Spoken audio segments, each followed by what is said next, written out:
Hoje eu acordei tendo um surto religioso, assim. Ontem nós fomos visitar uma catedral muito bonita, muito antiga. E eu fiquei, assim, desde o primeiro momento.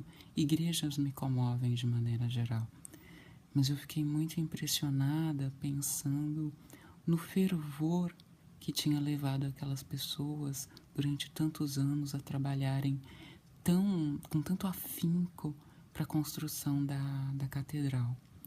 E num dado momento nós chegamos numa salinha, ela era assim um estilo meio bizantino, então com uma riqueza muito grande de cores, em uns espaços pequenos. Aí nós chegamos numa sala que tinha cantores. Eu não sei se eu posso dizer que eles eram cantores sacros, porque eu não sei se eles eram religiosos, mas eram cantores de canto-chão. Vocês conhecem canto-chão? Canto-chão é aquela música monocórdica, de um tom constante, que era usado nas catedrais medievais. Penso que eram parte de uma certa ritualística para que os fiéis se dessem conta da presença de Deus. Ou seja, aquelas paredes foram feitas para repercutir aquele tipo de música. E aí a gente entrou numa salinha super pequena e tinha lá 3 cantores cantando. Ai, desculpa, gente, cantores cantando. Mas, ó, eu acabei de acordar, tá? Mas, gente, as paredes tremiam e eu comecei a tremer junto com a força da voz dele. Eram 3, na verdade, da voz deles. Eu fiquei tão comovida que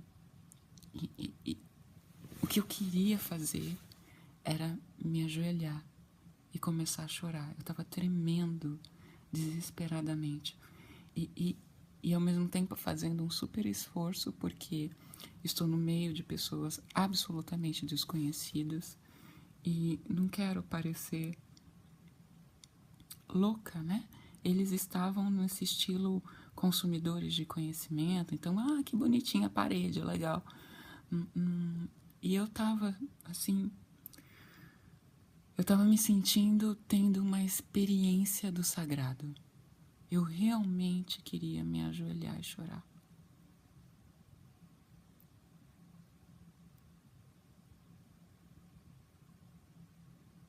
Foi incrível. Foi impressionante.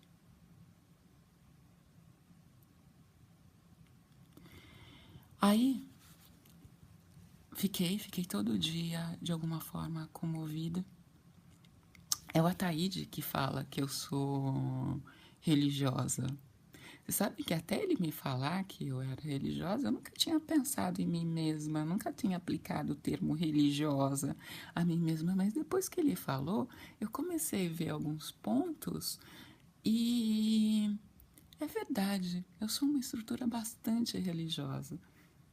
Eu sempre falo para vocês que é super importante para mim o convívio, que a gente não é de fato, até que as pessoas que são significativas para nós façam uma espécie de tradução. Então eu me percebi religiosa pela fala da Ataíde e me confirmei religiosa ontem na experiência da igreja. E só que aí depois eu fiquei pensando, ok, eu entendo, realmente a música sempre me comove, gente. Eu sou uma pessoa que chora no concerto.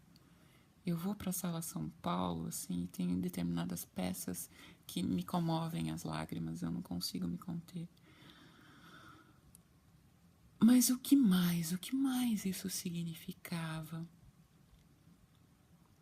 E aí eu me dei conta de que eu estava numa situação extremamente frustrante para mim. Frustrante no sentido libidinoso mesmo. Eu estava vivendo uma experiência, tô falando para vocês do dia de ontem, uma experiência muito nova, em que eu tive que me adequar ao ritmo de outras pessoas em função do prazer maior, que é meu prazer pelo conhecimento. Foi muito difícil para mim. E, ao mesmo tempo, a única pessoa que me interessava no grupo, de quem eu queria realmente estar próxima, estava completamente inacessível. Então, eu estava vivendo frustração libidinosa seguida de frustração libidinosa, que não é muito comum na minha realidade cotidiana. A minha realidade cotidiana é muito autônoma. Então, eu geralmente tenho poder, capacidade e liberdade para fazer as coisas que me dão prazer, sem muitos impedimentos. E eu estava passando um dia em que eu não pude fazer isso. Aí eu fiquei pensando que esse negócio de religiosidade surge como resposta a uma frustração amorosa. Que, na verdade, o que eu queria era uma união, digamos assim, mística. Mas mística em que sentido? Porque eu não estou falando de uma relação sexual propriamente dita, de um coito, de um roçar de órgãos genitais.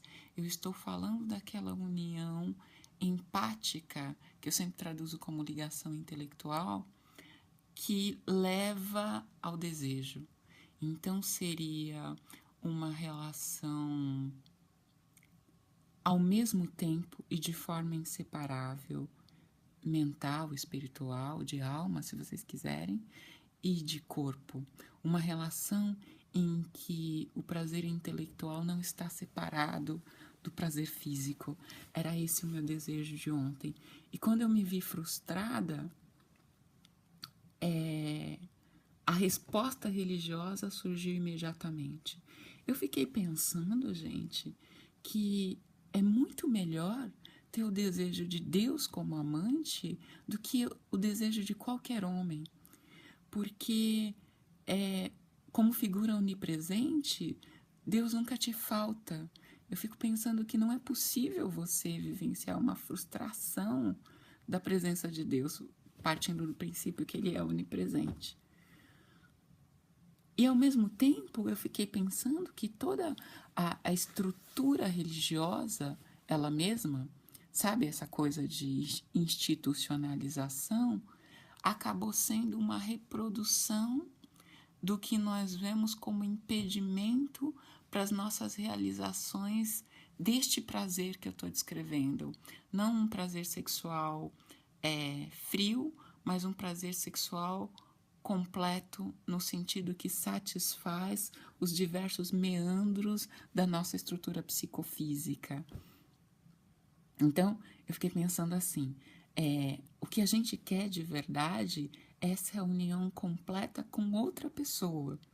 Mas como outra pessoa é sempre um outro universo, e quanto mais nós nos elaboramos e nos sofisticamos, esse universo fica distante, a religião surge com uma construção de possibilidade dessa realização de prazer dentro de um campo de menor frustração. Como eu estava dizendo antes, amar a Deus é menos frustrante do que amar um homem que não está te dando atenção.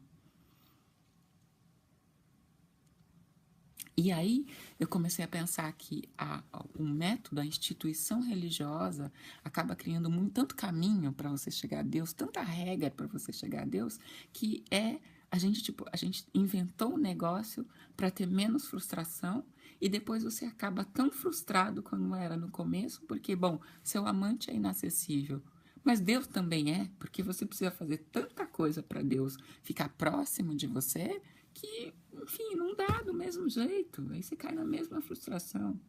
E aí, essa ideia de Cristo enquanto amante, né?